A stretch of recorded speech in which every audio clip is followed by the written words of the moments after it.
आज की वीडियो बहुत स्पेशल होने वाली है। CGL 2025 की पूरी स्ट्रैटेजी मैं आपको बताने वाली हूँ, तो चलिए शुरू करते हैं।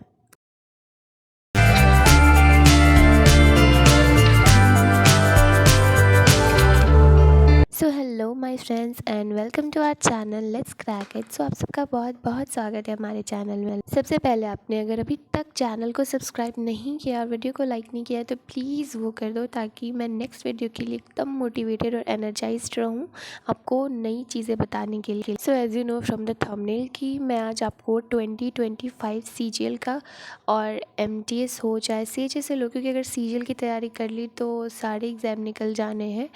तो मैं आपको उसकी स्ट्रैटेजी बताने वाली हूँ कि 2025 में आपको, अगर आपके पास अभी 1 साल का टाइम है, तो आपको किस तरीके से वो चीज़ मैनेज करनी चाहिए। सिलेबस एंड पूरी सिलेबस ख़त्म करनी है आपको। अगर आपने अभी तक नहीं किया है, आपको उसके साथ साथ प्रैक्टिस भी अभी आपको करनी है एकदम अच्छे लेवल की, ताकि आपको, और क्या होता है ना कि कुछ एक्स्ट्रा प्रैक्टिस कभी व्यर्थ नहीं जाती, प्रैक्टिस कभी व्यर्थ नहीं जाती। तो practice, syllabus, mocks, everything I am gonna show you in today's video, so do not forget to subscribe and like my video.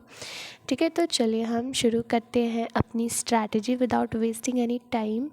तो मैं सब्जेक्ट वाइज आपको स्ट्रैटेजी बताऊंगी एंड वीडियो के लास्ट में बुक लिस्ट है पूरी, तो वो देखना बिल्कुल भी मत भूलिएगा, क्योंकि हर चीज़ PDF में नहीं होती, आपको बुक लेनी पड़ती है बहुत चीज़ों के लिए। तो उसको ज़रूर देखिएगा पूरा। और आपको मैं टेलीग्राम चैनल का लिंक दे दूँगी अपना, डिस्क्रिप्शन बॉक्स में उसका लिंक है, जाके उसको क्लिक करिए, आप डायरेक्ट मेरे SSC टॉपर्स के ग्रुप पे पहुंच जाओगे। वहाँ पे अगर आपको इसके बाद कोई भी दिक्कत आती है, कुछ भी समझ में नहीं आता है कि ये मैंने क्यों बोला, ये कैसे बोला, आपको कोई और दिक्कत है स्ट्रैटेजी से रिलेटेड, तो उस ग्रुप में आप मुझे टैग करके पूछ सकते हो, मैं आपको रिप्लाई दे दूँगी। ठीक है, तो चलिए हम अपनी वीडियो शुरू करते हैं। से पहले मैं आपको बता दूं कि वो कैब मैं थोड़ा अलग से बता रही हूँ। इंग्लिश में मैं सिर्फ ग्रामर सेक्शन और कॉम्प्रिहेंशन सेक्शन बताने वाली हूँ आपको।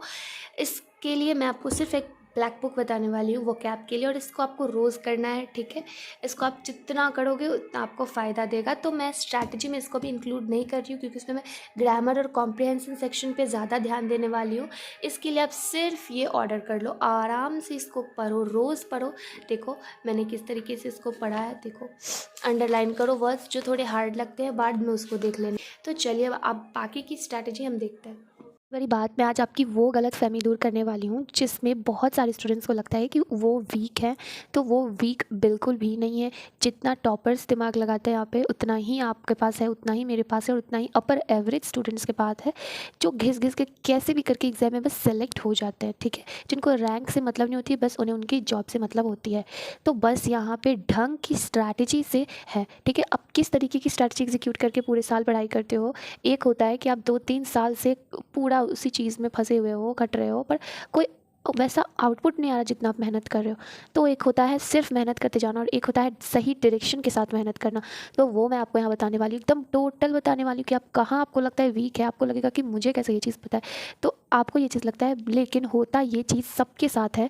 कोई इससे ओवरकम कर लेता है ढंग की स्ट्रैटेजी से, और किन्हीं किन्हीं को लगता है कि बनाते रहेंगे फिर ही तो होगा, बनाते रहेंगे फिर ही तो होगा। मतलब वो सिर्फ मेहनत करते जाते हैं, मेहनत करते जाते हैं, उनके पास कोई डायरेक्शन, स्ट्रैटेजी कुछ नहीं। आपके पास एक ओवरव्यू होना चाहिए चीज़ों का कि आप किस चीज़ को कैसे, जैसे मेरा भी मेंस का प्रिपरेशन शुरू है, अभी प्री की हालांकि रिजल्ट नहीं आई है, बट फिर भी कहीं ना कहीं एक उम्मीद है मेरे पास। एंड ऐसा मैंने पहले भी बोला था कि हो चाहे ना, मैं मेंस की पूरी प्लानिंग अपनी कर चुकी हूँ, और पूरा मेंस का मैं सिलेबस, प्रैक्टिस, एवरीथिंग कंप्लीट करके ही छोड़ूंगी, चाहे मेरा प्री इस बार हो चाहे ना हो। ऐसा नहीं है कि मैं मेंस की तैयारी करूँगी तो कोई ख़राब बात हो जाएगी। मैं आपको दिखाती हूँ, वो मेरी पूरी प्लानिंग है। तो मैं आपको इसी तरीके से बताऊंगी कि आपको कैसे प्लानिंग करनी है। मेरी पूरी 60 डेज़ का शीट है जिसको मैं यूज़ कर रही हूँ अभी मेंस के लिए। तो मेंस की स्ट्रैटेजी में इसके बाद आपको अपना मेंस का रूटीन बताऊंगी नेक्स्ट वीडियो में, कि मैं कैसे अभी प्रिपरेशन कर रही हूँ, क्या मेरा रूटीन रह रहा है। तो चलिए अभी अब हम फोकस करते हैं अपने वीडियो पे। तो आपका कोई भी एग्ज़ाम हो, 2025 के एग्ज़ाम के रिलेटेड मैं बता रही हूँ इसमें स्ट्रैटेजी, जिनका प्री है, और स्पेशली ये होने वाला है बिगनर्स के लिए, जो कम्प्लीटली बिगनर्स हैं उनके लिए ये स्ट्रैटेजी होने वाली है। तो आपके पास अभी 1 साल का समय और 2025 में CHSL हो, CGL हो, CP हो, MTS हो, GD हो, चाहे कोई भी SSC का एग्ज़ाम हो, यहाँ तक कि SBI का क्लर्क हो, PO हो, या फिर क्या कहते हैं, और कोई भी कॉम्पिटिटिव एग्ज़ाम हो, RRB, NTPC हो, LP हो, कोई भी एग्ज़ाम हो, तो सब में 90 टू 95% चीज़ें सेम होती है। बस वेटेज का अंतर होता है कि जैसे रेलवे में ये टॉपिक्स ज़्यादा पूछे जाते हैं प्री में, और CGL में ये टॉपिक्स ज़्यादा पूछे जाते हैं। जैसे मैंने CPO का एग्ज़ाम दिया था इस बार, जो मैंने क्लियर किया था, तो उसमें मैंने देखा था कि प्रॉफिट एंड लॉस का बहुत ज़्यादा वेटेज था, और परसेंटेज चैप्टर का। और CGL में क्या था कि मतलब किसी चैप्टर का वेटेज बहुत ज़्यादा नहीं था, सबका मतलब लगभग था, और ज़्यादा सिंपल इंटरेस्ट का वेटेज था, प्रॉफिट लॉस का वेटेज था, और उसमें भी ज़्यादा डिस्काउंट का वेटेज था। तो इन 2-3 चैप्टर्स का वेटेज हो सकता है रेलवे के एग्जाम्स में किसी और चैप्टर का वेटेज ज़्यादा हो, तो बस वेटेज का डिफरेंस है। तो चलिए हम करते हैं अपनी वीडियो को शुरुआत, और अपनी स्ट्रैटेजी को शुरू करते हैं। सबसे पहली बात यहाँ मैं बता दूँ कि कोई भी शॉर्टकट नहीं है इस एग्ज़ाम को क्लियर करने का। बहुत स्टूडेंट्स मुझसे ये चीज़ पूछ चुके हैं कि कोई बहुत ज़्यादा वीडियोस है इसमें, तो बहुत ज़्यादा लेक्चर्स है, तो मैं क्या करूँ, कोई छोटा तरीका नहीं है। तो आप नौकरी जिस चीज़ की तैयारी कर रही है, नौकरी छोटी नहीं है। सबसे पहले बड़ी बात है, कोई भी नौकरी छोटी नहीं होती है, पर जिसकी आप तैयारी बहुत सारे मतलब ऑलमोस्ट स्टूडेंट्स का टारगेट ये होता है, तो ये नौकरी छोटी बिल्कुल नहीं है। तो कैसे उसका सिलेबस या फिर कुछ छोटा होगा, इसमें तो सारे स्टूडेंट्स उस एग्ज़ाम को क्लियर कर लेंगे। आपको सबसे बेहतर होना है, जितने लोगों से आप बेहतर हो सकते हो।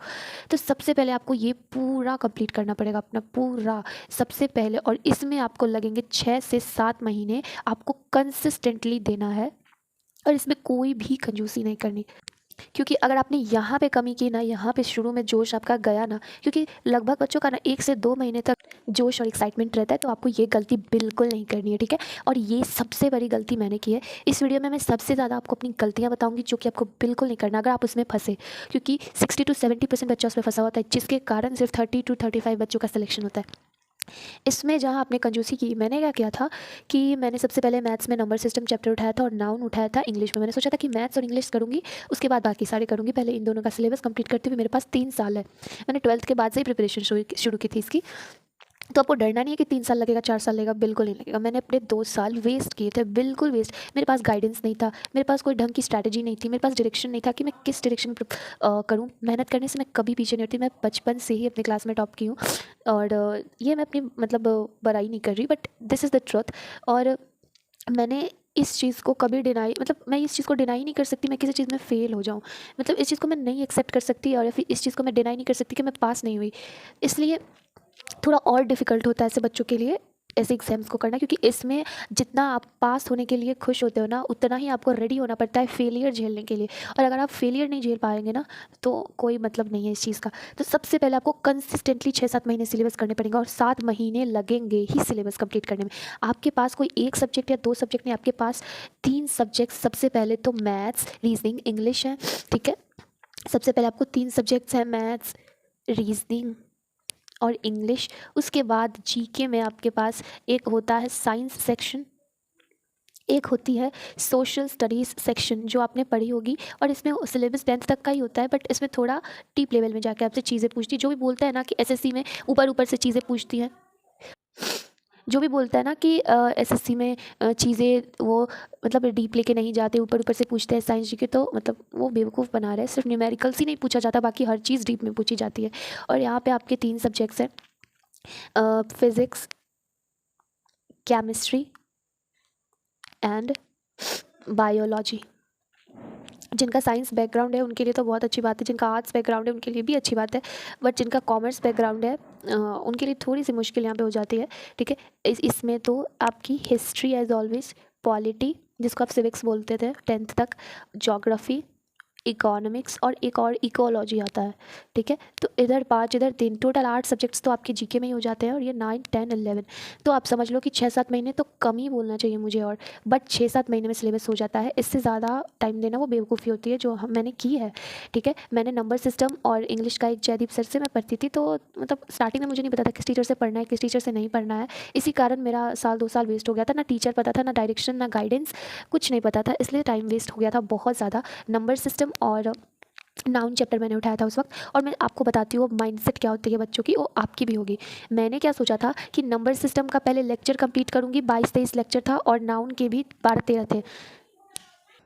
और मैंने क्या किया था ना कि सोचा था इसका सिलेबस कंप्लीट करने के बाद ना हर जगह से इसके क्वेश्चंस बनाऊंगी, हर बुक से, हर पीडीएफ से, जितने भी जगह से इसके क्वेश्चंस हो पाएंगे मैं बनाऊंगी, पूरे टेस्ट से, ऑल ओवर से, टेक्स्ट बुक से, राकेश यादव सर की 7300 वाली बुक से, सीजल वॉरियर से, चाहे कितना भी बुक आया था ना उस वक्त, सीजल वॉरियर तो नहीं आई थी बट जितना भी बुक है अभी अवेलेबल पीडीएफ से, बाकी सबके जो मेरे पास है सो है, बाकी सबके पीडीएफ, तो मैं हर जगह से वो बना लूँगी। और ये सबसे बड़ी बेवकूफ़ी होती है, सबसे बड़ी बेवकूफ़ी, अगर आपने सिलेबस ढंग से किया, उस चैप्टर को ढंग से लेक्चर से कंप्लीट किया धीरे धीरे, ठीक है, और उसके बाद आप कोई भी बस एक बुक उठाओ, बस एक बुक, और मैं पूरी बुक लिस्ट आपको लास्ट में देने वाली हूँ, पूरी बुक लिस्ट देने वाली हूँ कि मैंने क्या यूज़ किया और आपको क्या यूज़ करना चाहिए और क्या अवॉइड करना चाहिए, ठीक है। तो उसके लिए बिल्कुल मत घबराइएगा। और यहाँ पे मैं बताऊँगी आपको बुक, और उसके बाद मैं आपको दिखाऊँगी भी बुक लास्ट में, ठीक है। तो सबसे पहले मैंने वही किया था 7300 वाली बुक से और पीडीएफ्स वगैरह से, मतलब नंबर सिस्टम और वो नाउन चैप्टर ना मुझे 6 महीने तक चला था। एक तो रोज़ नहीं पढ़ती थी, कंसिस्टेंसी प्रॉब्लम सबसे बड़ी होती है अभी, ठीक है, वो आपको बिल्कुल नहीं करनी, ठीक है। तो 6-7 महीने में आपको ढंग से टीचर से सिलेबस कंप्लीट करना, और सिलेबस किससे कंप्लीट करना है मैं आपको वो बताऊँगी अभी। सबसे पहले मैं चीज़ों को कंसाइज वे में आपको अलग अलग करके बताऊँगी। सबसे पहले मैं सिलेबस बताती हूँ। मैथ्स बेसिक, अगर आपका बिल्कुल कमज़ोर, एकदम बिगनर हो आप ना, अभी 12th के बाद आए या फिर अभी 12th में हो, आपको तैयारी करनी है इसकी, एकदम बिगनर हो या फिर मैथ्स बैकग्राउंड से आप नहीं हो, तो आप राकेश यादव सर से पढ़ो, ठीक है। राकेश यादव सर से स्टार्ट करो और इनकी एडवांस की ना सारे चैप्टर्स आप पढ़ डालो, ठीक है, बस एडवांस की। उसके बाद आपको आना है आदित्य रंजन सर पे। उसके बाद जो जो चैप्टर्स आपने उनसे पढ़े वो सारे चैप्टर्स भी आप आदित्य रंजन सर से, इनका आप वीओडी बैच लो, इससे आप कवर करना, बिल्कुल लाइव बैच मत लेना, ठीक है। वीओडी बैच लेना, लाइव बैच में पछताओगे आप। एक तो आपको टाइमिंग पता नहीं होती कि कितने दिन में, कितने महीने में खत्म होगी, कब कौन सा टॉपिक होगा, पर वीओडी बैच में आप अपने अकॉर्डिंग रूटीन बना सकते हो, इस चैप्टर को इस दिन तक खत्म, इस चैप्टर को इस दिन तक खत्म करेंगे, तो आप वीओडी बैच इनका लेके उसको पूरा खत्म करना। इनसे 2 महीने लगभग लगेंगे, ठीक है, 2 महीने में आपको कंप्लीट करना है। और डेली टारगेट आपको एकदम बच्चों वाला नहीं रखना है कि आज सिर्फ एक ही वीडियो देखूंगा एक दिन में, नहीं, 2 से 3 वीडियो 1.75 की स्पीड पे करके या फिर 2x के स्पीड पे करके, जो आपको ठीक लगे। 1.5 से ऊपर स्पीड रखना है, ठीक है, क्योंकि मैथ्स टीचर्स बहुत धीरे धीरे पढ़ाते हैं, तो आपको ऐसे स्पीड पे करके 2-3 लेक्चर्स हर रोज़ करने हैं। और इस पर आपको एडवांस सेक्शन इनसे कंप्लीट कर लेना। अगर आप एकदम बेसिक चाहते हो तो कि आपको एसएससी में एकदम रूट मिल जाए, जड़ मिल जाए कि कहाँ से क्वेश्चन बनते हैं, सब कुछ समझ में आने लगेगा इनसे पढ़ने के बाद, ठीक है। उसके बाद ये थोड़ा हाई लेवल का पढ़ाते हैं, थोड़ा समझाते थोड़ा सा कम है, ठीक है। ये डायरेक्ट ट्रिक्स पे आते हैं, बेसिक्स पे नहीं आते, डायरेक्ट ट्रिक्स पे आते हैं, ट्रिक्स को बहुत अच्छे तरीके से ये समझाते हैं, ठीक है। तो इन पे आना है उसके बाद। और इनका वीओडी बैच लेके पूरा सिलेबस इनका 5 महीने में, 4-5 महीने में आपको ख़त्म करना है, ठीक है, सिलेबस। अब इसके बाद मैथ्स के बाद हम इंग्लिश के सिलेबस पे आते हैं, ठीक है। तो इंग्लिश आपको बेसिक, अगर आपकी ग्रामर बहुत वीक है, ठीक है, आपकी ग्रामर वीक है, और वोकैबुलरी तो सबकी वीक होती है भाई, वोकैबुलरी तो कोई ऐसा ही आईसीएसई का स्टूडेंट होगा या फिर सीबीएसई का जो बहुत ज़्यादा ही पढ़ने में अच्छा होगा, वरना हमारी वोकैबुलरी तो ठीक है, मतलब मेरी भी इंग्लिश बहुत अच्छी रही है बचपन से, बट फिर भी इसकी थोड़ी वोकैब होती है ना, थोड़े अटपटे वर्ड्स होते हैं, आपको बेसिक वर्ड्स तो देंगे नहीं। तो आपको ग्रामर सेक्शन के लिए मैं आपको बता रही हूँ, ठीक है, ग्रामर सेक्शन के लिए मैं आपको बता रही हूँ, बेसिक आपको करना है जयदीप सर से। जयदीप सर ये करियर विल के टीचर हैं, ठीक है, और मैंने अभी तक इनसे बेस्ट ग्रामर का टीचर नहीं देखा, चाहे वो नीतू मैम हो, रानी मैम हो, चाहे वो अमन वशिष्ठ सर हो, सब प्रैक्टिस के लिए अच्छे हैं, मैं वो आपको बताऊँगी प्रैक्टिस किन से करना है, बट ग्रामर के लिए बेसिक्स में इनसे अच्छा टीचर मैंने अभी तक तो नहीं देखा है। आप इससे पढ़ के देखना अगर आपकी ग्रामर वीक है तो, ठीक है, और पूरा पढ़ना इनसे।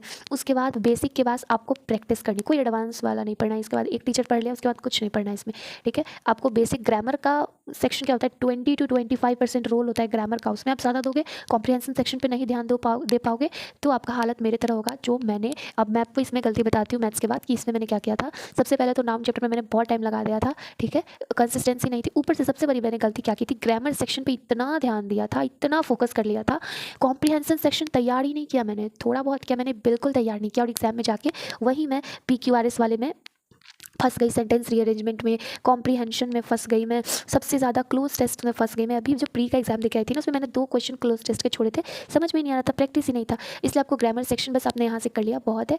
प्रैक्टिस आपको करनी है एरर प्रो बुक से, ठीक है। लास्ट में मैं आपको दिखा दूंगी ये बुक, मेरे पास है ये बुक लिस्ट में मैं आपको ये ज़रूर दिखाऊंगी। एरर प्रो बुक से आपको प्रैक्टिस करनी है मेरे सजेशन के अकॉर्डिंग, ऐसे आप कोई भी एरर की बुक यूज़ कर सकते हो, ठीक है। उसके बाद आपको सबसे मेन चीज़ है इसमें कॉम्प्रीहेंशन, ठीक है। कॉम्प्रीहेंशन आपको करना है किन से, तो कॉम्प्रीहेंशन आपको करना है रानी मैम से। ये बहुत अच्छी है, मैंने अमन वशिष्ठ सर का भी देखा है, नीतू मैम का भी देखा है, इनका सबसे अच्छा है। और आप बिलीव करके बस आगे बढ़ते जाओ। अगर आप मेरी स्ट्रैटेजी वीडियो पे आए इसका मतलब आप मुझ पर बिलीव करते हो कहीं ना कहीं, तो डायरेक्ट आप आग मुनके इनके पास चले जाना प्रैक्टिस के लिए, ठीक है। प्रैक्टिस बैच इनका आता है, वो लेना इनका, ठीक है। और लाइव नहीं, कोशिश करना वीओडी बैच लो, अगर नहीं हो पाए तभी लाइव बैच लो, ठीक है। नहीं मिल पाए तो यहाँ पे इंग्लिश का सिलेबस हमारा यहाँ पे इतना ख़त्म हो जाएगा। इसके बाद क्या है, हमें करना है जीके, ठीक है। रीजनिंग में लास्ट में बताऊंगी। तो जीके में सबसे पहले तो आपको डायरेक्ट स्टूडेंट्स अभी परमार सर पे कूद रहे हैं, परमार एसएससी पे, जो कि भी बिल्कुल गलत है। स्टार्टिंग में आपको सिलेबस करना है ना, और अगर आप बिगिनर हो तो भी परमार सर पे मत जाओ, बिल्कुल मत जाओ, आपका टाइम वेस्ट हो जाएगा, अभी मत जाओ। ये बेस्ट टीचर है बट अभी इन पे मत जाओ, आपका दिमाग ख़राब हो जाएगा, आपको समझ में नहीं आएंगी चीज़ें। मैं अभी बताती हूँ आपको करना क्या है इसके सिलेबस के लिए। बेस्ट है इनके सिलेबस के लिए करियर वेल का, जिसमें अभिषेक, ओहो अभी थोड़ा समझ जाना, अभिषेक सुमन सर का और उनके टीम का पूरा कंपाइल्ड बैच आता है, ठीक है। और इनमें अलग अलग टीचर्स पढ़ाते हैं, परमार सर में सिर्फ वही पढ़ाते हैं सारे सब्जेक्ट्स। इनमें अलग अलग टीचर्स आपको सारे सब्जेक्ट्स पढ़ाएंगे एक ही वीडियो में। आपको शायद 600-700 की वो आती है पूरी ऑफ़र में, कोई भी ऑफ़र में आप ले सकते हो। और इनकी पूरी टीम, इनसे आपको सिलेबस ख़त्म करना है। बहुत आपको रोज़ बस एक वीडियो देखना है, रोज़ बस एक वीडियो देखना है, चाहे कितना भी टाइम लगे। इनमें सिलेबस ख़त्म करना है, उसका प्रैक्टिस भी हमें करनी है। इसलिए मैंने बताया आपको कि क्या कहते हैं, मतलब 6-7 महीने में इसको ख़त्म करो, पर इसको आप लेट तक भी चला सकते हो। ये बस एक ही वीडियो रोज़ देखनी है, ये याद रखना चीज़, ठीक है। और इसमें आपको एक वीडियो रोज़ देखनी है, और उसके बाद ये नेक्स्ट डे जब आप वीडियो देखने जाओगे ना, नेक्स्ट वीडियो यानी सेकंड वीडियो जब आप देखने जाओगे ना, तो मेक श्योर कि ये आप पूरा रट चुके हो, पूरा याद हो आपको। फिर जब आप थर्ड वीडियो देखने जाओगे तो आपको ये और ये दोनों पढ़ना है इस तरीके से। अगर आपने इस तरीके से नहीं किया तो उसके बाद आप, जैसे मैंने क्या गलती की थी, जीके की क्या गलती की थी मैंने, कि मैं पढ़ते चली गई थी। मैंने सोचा था जब हिस्ट्री खत्म हो जाएगी ना तो एक ही बार सबको पढ़ लूँगी, रिवाइज कर लूँगी, याद कर लूँगी, और वो कभी नहीं हो पाता। ये एक यूनिवर्सल ट्रुथ है। टॉपर्स जो होते हैं, जिनका सिलेक्शन होता है, वो यही काम करते हैं कि वो, जो मैंने अभी आपको बताया ना, सेकंड वीडियो पे जाओ तो फर्स्ट पूरा खत्म करके आओ, थर्ड वीडियो पे जाओ तो सेकंड फर्स्ट दोनों को एक बार रिवाइज करो, फोर्थ पे जाओ तो फिर तीनों को रिवाइज करो। इस तरीके से वो करते हैं, और उनको रिवीजन की बाद में याद करने की ज़रूरत ही नहीं पड़ती, सिर्फ रीडिंग से ही उनको याद हो जाता है। और नोट्स पीडीएफ पे डिपेंडेंट बिल्कुल मत रहो, ये भी गलती मैंने की है। और ठीक है, बाय मत करो नोट्स, बिल्कुल नहीं, ठीक है। आप इसको हैंड रिटन बनाओ। मैंने आपको सिर्फ एक वीडियो देखने बोली है हर रोज़, तो आप इतना कर सकते हो कि आप इसको हैंड रिटन बनाओ, ठीक है। खुद से नोट्स बनाओ। मैं आपको भी अपने नोट्स देखो, मैं आपको दिखाती हूँ। ये मेरा ज्योग्राफी का नोट्स है, ठीक है। मेरा मेन से भी, और मैं चाहती तो बहुत आराम से, मैं कभी भी नोट्स बनाना प्रेफर नहीं करती क्योंकि टाइम बहुत कम है, आपको भी पता होता है, बस 1 से 2 महीने। बट फिर भी मैंने ये नहीं पढ़ा था, इसलिए मैंने नोट्स बनाया। हर रोज़ मैं नेक्स्ट वीडियो से पहले पिछला वीडियो देखती हूँ, लेक्चर को एक बार बस देख लेती हूँ क्या क्या मैंने लिखा, क्या क्या मैंने लिखा, क्योंकि लिखा मैंने और मुझे अच्छे तरीके से याद है। लिखते लिखते आपको दिमाग में ये चीज़ बैठ जाएगी, ठीक है। तो बस मुझे एक बार बस रीडिंग देना होता है और अपने आप याद हो जाता है, कोई रटने की जरूरत नहीं पड़ती। जबकि ये ज्योग्राफी है, सबसे ज़्यादा रटना इसमें पड़ता है, ठीक है। तो इस तरीके से आपको नोट्स बनाना है अपना हैंड रिटन। तो ये हो गई इसकी। और इसके बाद मैं प्रैक्टिस के लिए भी आपको बताऊंगी। अब यहाँ पर धैर्य रखो थोड़ा। इसके बाद हम आते हैं रीजनिंग पे। रीजनिंग का मैं आपको बताती हूँ। इसके लिए बस करियर विल के टीचर हैं पीयूष वार्ष्णेय सर, ठीक है। इनका बस कोर्स लेके रीजनिंग खत्म कर लो, ऐसा ज़्यादा कुछ नहीं चाहिए रीजनिंग में, ठीक है। अब आएंगे हम प्रैक्टिस पे। तो प्रैक्टिस में हमें क्या करनी है, सबसे पहले मैं आपको मैथ्स प्रैक्टिस बताऊँगी। कोई भी एक बुक, ज़्यादा सोर्सेज पे मत जाओ, ज़्यादा सोर्सेज या फिर बिल्कुल कम सोर्सेज पे लाना है। कोई भी टीचर का शीट्स नहीं बनाना है, सबसे पहला बात, ठीक है।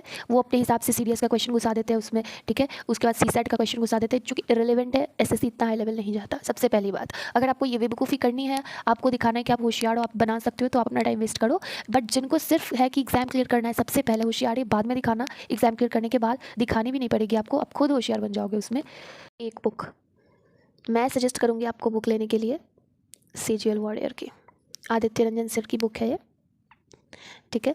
तो आपको ये बुक ले लेनी है सीजीएल वॉरियर की, इसको पूरा ख़त्म कर देना। और आप जैसे एक चैप्टर पढ़ रहे हो, सिलेबस कर रहे हो, उसके बाद आपको उसकी प्रैक्टिस कर लेनी है सीजीएल वॉरियर से, इस बुक से, ठीक है। फिर आप सेकंड चैप्टर पढ़ रहे हो, आपको फिर प्रैक्टिस कर लेनी है। ये नहीं कि आपको पूरा सिलेबस खत्म करने के बाद प्रैक्टिस करना है, खत्म चैप्टर उसके बाद प्रैक्टिस शुरू कर देनी है। फिर इसके बाद हम आए किस चीज़ पे, इंग्लिश की प्रैक्टिस पे आए। तो सबसे पहले तो मैंने आपको एरर प्रो बुक बताई, ठीक है, ग्रामर सेक्शन के लिए। कॉम्प्रिहेंशन सेक्शन के लिए मैंने आपको प्रैक्टिस बैच बताया था रानी मैम का, ठीक है। ये इनफ है, बहुत है। इसके बाद अगर आपको प्रैक्टिस करनी है इससे ज़्यादा, तो सिर्फ मॉक्स दो, इससे आपकी प्रैक्टिस पूरी हो जाएगी, ठीक है। इसमें आपको सिलेबस जब खत्म हो जाए उसके बाद मॉक्स देना, ठीक है। चैप्टर वाइज मॉक्स मत देना, इसमें भी चैप्टर वाइज मॉक्स मत देना। आपको देने हैं मतलब कि मैथ्स का टोटल मिक्स्ड मॉक, ठीक है। जब भी दो मिक्स्ड मॉक दो, सेक्शन वाइज उठा के दो। मॉक का भी चैप्टर वाइज नहीं दो, वो भी मैंने किया था, वो भी टाइम वेस्ट है, कोई फ़ायदा उससे नहीं होता है। जीके पे आते हैं। जीके में प्रैक्टिस क्या करना, आप एक तो नोट्स रोज़ रिवाइज़ करोगे, उससे ज़्यादा आपको प्रैक्टिस की ज़रूरत ही नहीं है, ठीक है। नोट्स रोज़ रिवाइज़ करोगे, जब आपका सिलेबस खत्म हो जाएगा ना नोट्स रिवाइज़ करते करते, उसके बाद आपको सिर्फ पिनेकल की, मैं आपको लास्ट में बुक लिस्ट दिखाऊंगी, पिनेकल की बुक भी दिखाऊंगी, सब कुछ दिखाऊंगी इसमें।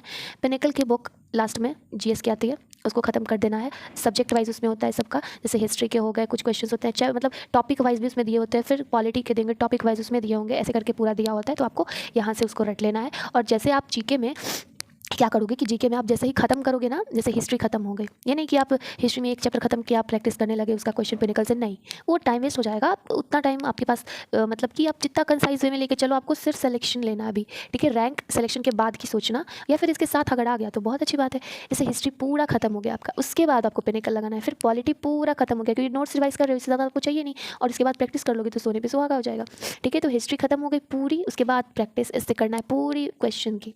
एक दिन 2 दिन या 1 वीक आप टाइम ले लेना कि अभी मुझे इस वीक में पूरा पिनिकल से हिस्ट्री का क्वेश्चन 1 लाइनर्स खत्म करना है, ठीक है। क्योंकि उसके नीचे एक्सप्लेनेशन दिया होता है, यहाँ क्वेश्चन होता है, यहाँ आंसर होता है, इसके बाद यहाँ एक्सप्लेनेशन होता है इस आंसर से रिलेटेड, कि अगर आपको थोड़ा अलग करके क्वेश्चन पूछ सकता है इससे और भी रिलेटेड कुछ, तो आपको यहाँ गिवन होता है। इसलिए मैंने बोला कि हिस्ट्री खत्म करने के बाद ही इसको मिक्स्ड प्रैक्टिस करना, ताकि रिवीजन हो जाए। तो अगर आपके पास समय है तो PYQ सीरीज़ करना परमार सर के, ठीक है।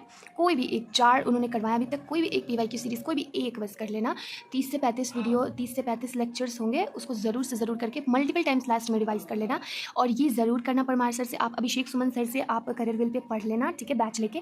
बट लास्ट में रिवीजन के लिए ना ये ज़रूर कर लेना 30 से 35 लेक्चर, बट कोई भी PYQ सीरीज़ के उठा के कर लेना, आपका कंप्लीट हो जाएगा। इसके बाद हम रीजनिंग पाएंगे। तो सबसे पहले तो मुझे इसमें कहीं भी प्रैक्टिस की ज़रूरत नहीं लगती है, क्योंकि आप इसमें बैच में एक बार पढ़ लेते हो, फिर आपको प्रैक्टिस की ज़रूरत नहीं होती। प्रैक्टिस की ज़रूरत इसमें आपको होती है कुछ चैप्टर्स में, जैसे नंबर सीरीज़ हो गई, अल्फ़ाबेट सीरीज़ हो गई, और थोड़ा बहुत आपको हो गया सिलॉक्स, ठीक है, थोड़ा सिलॉक्स हो गया, और जो भी और नंबर वगैरह वाली सीरीज़ जिसमें भी आपको जैसे PSL रिलेटेड है 29 से, ऐसे कोडेड वाले क्वेश्चंस थोड़े हो गए।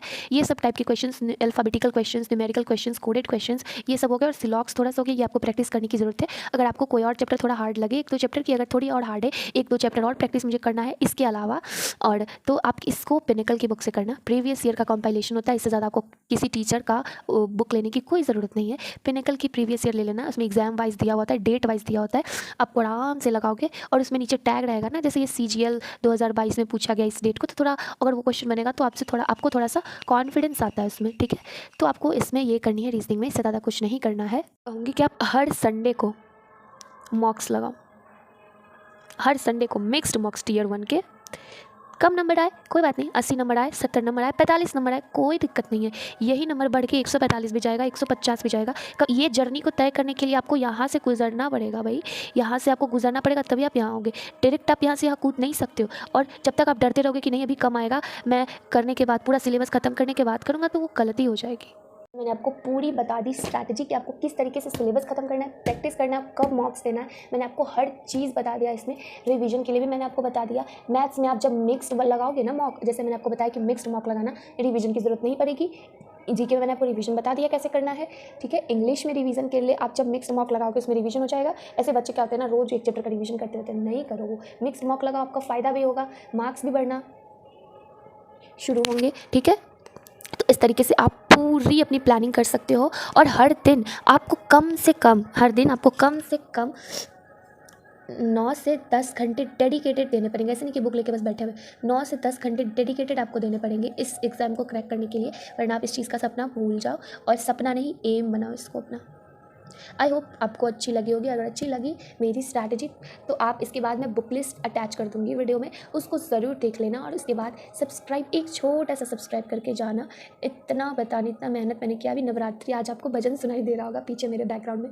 तो अभी जस्ट मैं पूजा करके उठी, और अभी सुबह के 4 बज रहे हैं, ठीक है। मैं 2 बजे से पूजा कर रही थी, और अभी पंडित जी नहीं आए, तो मैंने सोचा कि अभी बैठ के क्या करूँ, आपकी स्ट्रैटेजी बना देती हूँ। दिमाग फ्रेश था मेरा, तो मैंने बना दिया। मैंने बोला था कि मैं जब भी स्ट्रैटेजी बनाऊँगी फुल प्रूफ प्लानिंग के साथ लाऊँगी आपके पास, गलतियाँ नहीं करनी है, क्या क्या सही करना है, क्या शॉर्टकट मारना है, क्या लॉन्ग में जाना है, सब कुछ मैं आपको बताऊँगी। जैसे मैंने आपको बताया, सिलेबस में कभी शॉर्टकट मत मारना, ठीक है, प्रैक्टिस में कभी लॉन्ग मत जाना, ठीक है, ये दोनों चीज़ कीवर्ड्स हमेशा याद रखना।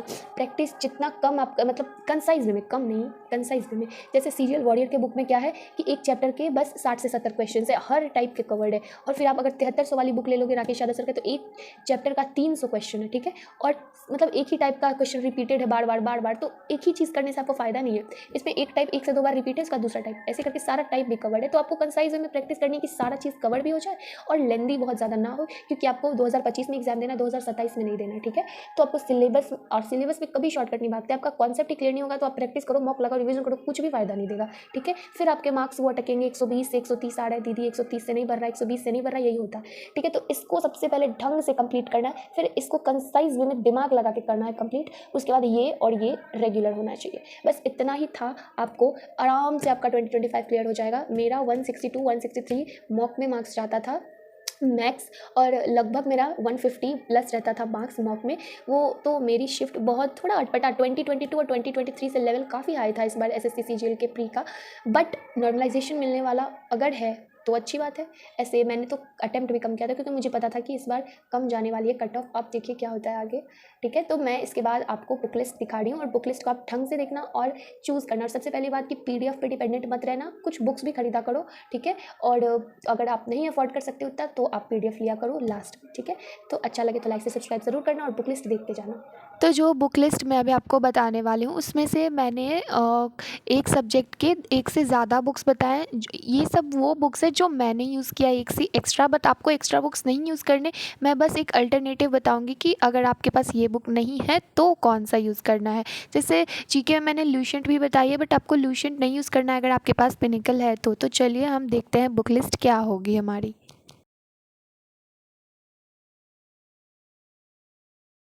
सो हेलो दोस्तों, आई am gonna show you my book list, ठीक है। तो सबसे पहले मैं आपको ये रिकमेंड करूँगी वो कैब के लिए।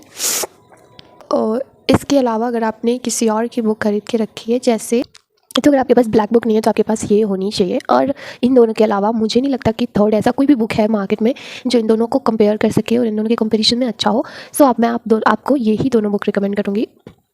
एंड बात रही एरर्स बनाने की, तो एरर्स के लिए मैं आपको बताऊँगी एरर ब्रो बुक, क्योंकि इस बुक का कंटेंट भी हाईली मतलब बहुत ज़्यादा ऐसा जो एग्ज़ाम में मैच होता है और इसके कॉन्सेप्ट्स एग्जाम में बहुत मैच करते हैं, ठीक है। तो ये बुक मैं आपको एरर्स के लिए डेफिनेटली करूँगी रिकमेंड, और आपको इसको यूज़ ज़रूर करना। और इसके बाद मैंने क्या यूज़ की थी, तो ये सीजीएल वॉरियर की प्रशांत सर की बुक है, जिसमें आपको कंपाइलेशन मिल जाएगा पूरा सीजीएल टीयर 1 और टीयर 2 का, ठीक है, स्मार्ट अप्रोच के साथ। और ये शायद 5 ईयर्स की है पूरी, प्रीवियस ईयर बेस्ड है ये एकदम, 5 साल या फिर शायद कितने भी साल की, ये पूरी प्रीवियस ईयर का कॉम्पाइलेशन है, एकदम सिंपल ईयरली वाइज और क्या कहते हैं एग्ज़ाम वाइज है, सारे एग्जाम्स के चीज़ें दी हुई हैं इसमें। तो इसको मैंने हाफ़ ही बनाया था प्री के टाइम पर, मुझे बहुत हेल्प की थी। सो मैं ये बुक आपको रिकमेंड करूँगी, ठीक है। अब इंग्लिश हो गया, अब आती है जनरल अवेयरनेस की बारी। तो मैं इसके लिए आपको रिकमेंड करूँगी, सबसे पहले तो एक यूनिवर्सल बुक है लूसेंट।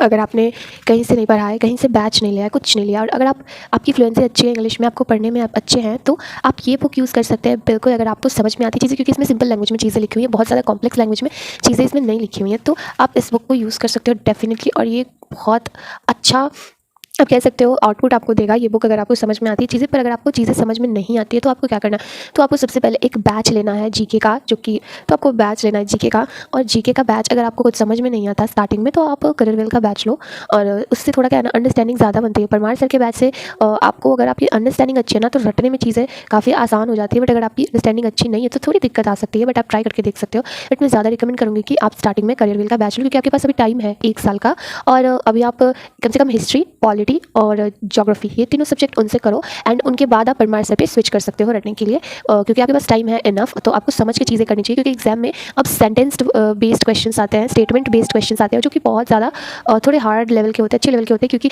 डायरेक्ट वन लाइनर्स नहीं पूछते, मतलब पूछते हैं, बट अब सेंटेंस वाले क्वेश्चंस इंट्रोड्यूस किया है एसएससी ने, और उसको काफ़ी अच्छे हद तक वो एग्जाम्स में दे रहा है। तो आप इसको करिए। परमार सर का बैच अगर आपने बैच नहीं लिया, फिर कुछ भी नहीं लिया, आपकी अंडरस्टैंडिंग अच्छी है तो आप इसको यूज़ ज़रूर करिएगा। इसमें लास्ट में स्टैटिक पोर्शन भी अच्छा खासा दिया हुआ है, और इसके बाद आपको बहुत स्टूडेंट्स पूछते हैं कि इसके बाद भी कुछ करने की ज़रूरत है क्या? नहीं, अगर आपने ये बुक कर लिया ढंग से तो आपको कहीं कोर्स कहीं कुछ भी करने की ज़रूरत नहीं है।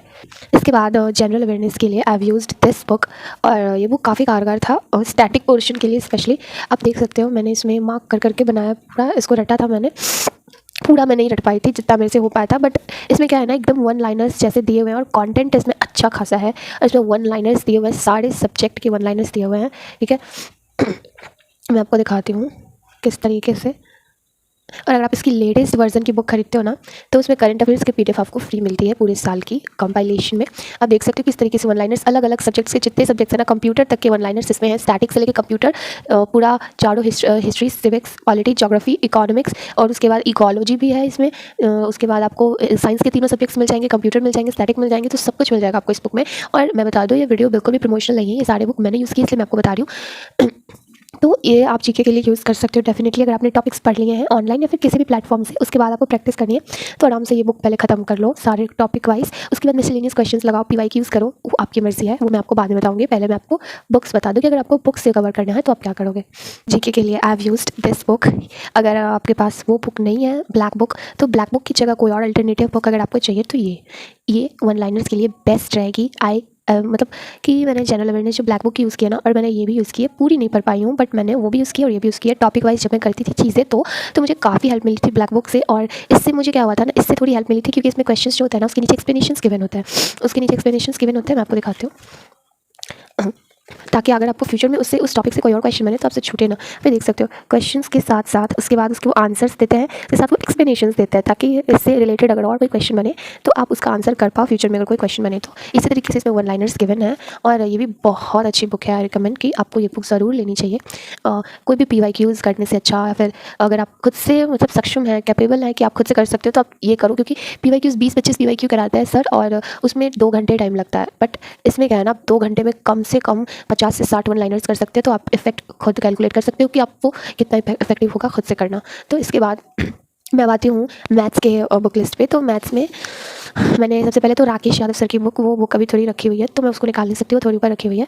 राकेश यादव सर की 7300+ वाली बुक मैंने यूज़ की थी, उसको पूरा मैं नहीं किया था मैंने, परसेंटेज और कुछ मेन चैप्टर्स मैंने उससे किए थे जब स्टार्टिंग में मैं पढ़ती थी तो। एंड उसके बाद क्या किया था, मैंने डायरेक्ट ये पिनिकल वाला बुक ले लिया था, ये पिनिकल वाला डायरेक्ट मैंने बुक ले लिया था। और ये काफ़ी अच्छा है, आपको ना किसी भी टीचर की, चाहे गगन सर हो, आदित्य सर हो, आपको किसी भी टीचर की बुक लेने की कोई ज़रूरत नहीं है जब आपके पास ये बुक है तो।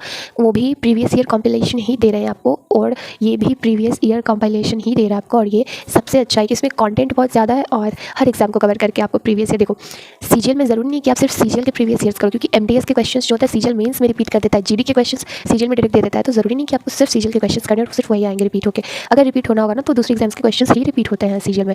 तो आप इस बुक को जरूर लगाओ, इसमें GD, CGL, CHSL, MTS हर एग्जाम को कवर किया हुआ है SSC का, और सारा previous year question date wise दिया हुआ है। तो आपको आई डोंट थिंक कि मैथ्स में इससे ज़्यादा किसी भी चीज़ की ज़रूरत है। इससे आपका प्री प्लस मेंस दोनों काफ़ी अच्छी तरीके से निकल जाएगा अगर आपने इस बुक को ख़त्म किया तो। ठीक है, मैंने इस बुक को ख़त्म नहीं किया था, नहीं कर पाई थी, तो फिर भी काफ़ी अच्छा मेरा प्री में परफॉर्मेंस रहा मैथ्स में इस बुक के कारण। तो आप इस बुक को ज़रूर यूज़ करना।